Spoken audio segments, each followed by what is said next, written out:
ভারত এবং ইংল্যান্ডের শুরু হয়ে যাবে তোমার চতুর্থ টি-20 শুরু হয়ে যাবে ভারত এবং ইংল্যান্ডের হয়ে যাবে শুরু।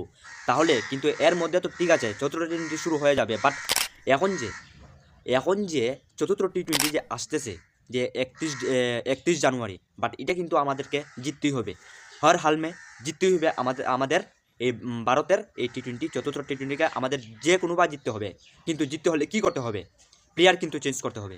জিততে হলে কী করতে হবে? প্লেয়ার চেঞ্জ করতে হবে। প্লেয়ার কাকে চেঞ্জ করা উচিত? চারটা খেলোয়াড়কে চেঞ্জ করতে হবে আমাদেরকে। কিন্তু সেই চারটা খেলোয়াড়কে আমি আপনাদেরকে এক নজরে বলে দিতে পারবো, কিন্তু আপনারা শেষ অবধি ভিডিওটা দেখো। প্রথম তো কিন্তু আমাদের সঞ্জু স্যামসনকে কিন্তু প্রত্যেকটা ম্যাচের মধ্যে কিন্তু ফ্লপ রয়ে গেছে আমাদের সঞ্জু স্যামসন কিন্তু প্রত্যেকটা খেলার মধ্যে ফ্লপ রয়ে গেছে, কিন্তু তাকে চেঞ্জ করা খুব জরুরি। আমাদের সঞ্জু স্যামসনকে চেঞ্জ করা খুবই জরুরি সঞ্জু স্যামসন। কিন্তু সঞ্জু স্যামসনের জায়গাটা কে নিবে? যে ওপেনিং ব্যাটসম্যান লাগবে একজন। ওপেনিং ব্যাটসম্যান করার জন্য নিয়ে আসতে হবে রমনদীপ সিংকে। কী বলবো দাদা, রমনদীপ সিংকে আনতে হবে কিন্তু আমাদের ওপেনিং ব্যাটসম্যান করার জন্য। অভিষেক শর্মা এবং রমনদীপ সিং তারা দুজনে কিন্তু ওপেনিং ব্যাটসম্যান করতে হবে। ওপেনিং ব্যাটসম্যান কিন্তু করতে হবে রমনদীপ সিং আর তোমার অভিষেক শর্মা। তবুও কিন্তু তোমার সেঞ্চুরি আনলে হবে না। কারণ কি দেখো, এই খেলাটার মধ্যে খুব জরুরি জিতাটা, আমাদের ভারতকে জিতাটা কিন্তু খুব জরুরি এই ম্যাচের মধ্যে না জিততে পারলে কিন্তু খুব হার্ড হয়ে যাব, যে বহুত হয়ে যাব। কিন্তু বহুত মতলব যে আমাদের ইংল্যান্ডে দেখো এক ম্যাচ জিতে গেছে, 3 ম্যাচের মধ্যে 1 ম্যাচ জিতে গেছে, আর বাকি রয়েছে কিন্তু 2টা ম্যাচ টি-20, 2টা ম্যাচ আর বাকি রয়েছে। কিন্তু 2টার মধ্যে কিন্তু চতুর্থ টি-20টা আমাদেরকে যে কোনো হালে জিততেই হবে। কিন্তু জিততে হলে আমাদের চেঞ্জ তো করতেই হবে। কিন্তু যদি না জিততে পারে তাহলে কিন্তু হেরে যাবে। আমাদের ভারত কাপ কিন্তু আনতে পারবে না, সূর্যকুমারে কাপ কিন্তু আনতে পারবে না, এটা 100% শিওর। ভাই আপনারা বলবেন ভাই কীভাবে? কারণ 1 ম্যাচ তো বাকিই থাকবে। কিন্তু ভাই কিসের গ্যারেন্টি যে 1 ম্যাচ বাকি থাকবে সেই ম্যাচটা জিতে যাবে আমাদের ভারত? কোনো দিনও হবে না। কারণ ভাই এটা বাংলাদেশ পেয়েছো না, এটা কিন্তু England. England strong team, strong player, প্রত্যেকটা প্লেয়ার কিন্তু স্ট্রং আছে। ইংল্যান্ডের যে প্রত্যেকটা প্লেয়ার স্ট্রং আছে, এটা কিন্তু তুমি বাংলাদেশ পাইছো না। এটা ইংল্যান্ডে বাংলাদেশ পাইছো না যে তোমরা গ্যারেন্টি দিতে পারবা যে জিতে যাবো। না না না না, নো নো নো নো, এটা জিতার কোনো গ্যারেন্টি দিতেই পারবো না। কি বলবো দাদা, জিতার কোনো গ্যারেন্টি আমি দিতেই পারবো না ইংল্যান্ডের কাছে। কারণ ইংল্যান্ড কিন্তু স্ট্রং প্লেয়ার, স্ট্রং টিম, তার জন্য আমাদেরকে চেঞ্জ করতেই হবে, যে কোনো হালতে চেঞ্জ করতে হবে। দেখো তো চারটা প্লেয়ার আমাদের ফ্লপ রয়ে গেছে, সেগুলো চারটা প্লেয়ার খেয়ে আপনাদেরকে আমি এক নজর বলে দিই। দেখো 1 নম্বর কিন্তু সঞ্জু স্যামসন, তাকে চেঞ্জ করতেই হবে। এদিকে ধ্রুব জুরেল, তাকেও চেঞ্জ করতে হবে। এদিকে তো আবার রবি বিষ্ণই, তাকেও কিন্তু চেঞ্জ করা খুব জরুরি। রবি বিষ্ণই কিন্তু ফ্লপ রয়ে গেছে, একটা উইকেট নিয়েছে 3টা ম্যাচের মধ্যে একটা উইকেট নিয়েছে রবি বিষ্ণই, কিন্তু তাকে বার করাটাও আমার মনে হয় ভালো। আর এদিকে সঞ্জু স্যামসনের তোমার ফ্লপ রয়েছে, ভালো খেলতে পারছে না, এসি উইকেট হয়ে যায়। তার জায়গাটা আমার মনে হয় যে রমনদীপ সিংই পারফেক্ট হবে। তো আমি চাই যে রমনদীপ সিংই আসুক। আমার মনে হয় ওপেনিং ব্যাটসম্যানটা রমনদীপ সিং আসুক। রমনদীপ সিং আর অভিষেক শর্মা তারা একসাথে তোমার ওপেনিং ব্যাটসম্যানটা করুক। এর মধ্যে আমার মনে হয় রিঙ্কু সিংরে আনা খুব জরুরি। দেখো রিঙ্কু সিংয়ের কিন্তু জায়গাটা নিতে চায় যে ওয়াশিংটন সুন্দর কিন্তু ফ্লপ রয়ে গেছে। ওয়াশিংটন সুন্দর কিন্তু আমরা তো মনে ভেবেছিলাম যে না ঠিক আছে, ওয়াশিংটন সুন্দর কিন্তু ভালো খেলতে পারে, ভালো বল করতে পারে, কিন্তু না, এখন দেখা যায় যে এই সিরিজের মধ্যে ভালো খেলতে পারছে না। তাই আমার মনে হয় যে ওয়াশিংটন সুন্দরকে বাহির করাটা দেওয়াও ভালো। কারণ আমাদের রিঙ্কু সিংরে ভিতরে নেওয়াটা আসা ভালো। ওয়াশিংটন সুন্দরকে বাহির করে দেও এবং রিঙ্কু সিংরে টেনে আনো। কারণ ওয়াশিংটন সুন্দরের জায়গা রিঙ্কু সিং পারফেক্ট হবে। বা আপনারা বলবেন ভাই কীভাবে? কারণ ওয়াশিংটন সুন্দর তো বলও করতে পারে, ব্যাটিংও করতে পারে, বাট তবুও রিঙ্কু সিং কিন্তু বহুত বড় একটা প্লেয়ার, বহুত পারফেক্ট প্লেয়ার আমার মনে হয়। ব্যাটিং কিন্তু করতে পারে খুব ভালো, মিডিল অর্ডার ব্যাটসম্যান কিন্তু আমাদের রিঙ্কু সিং।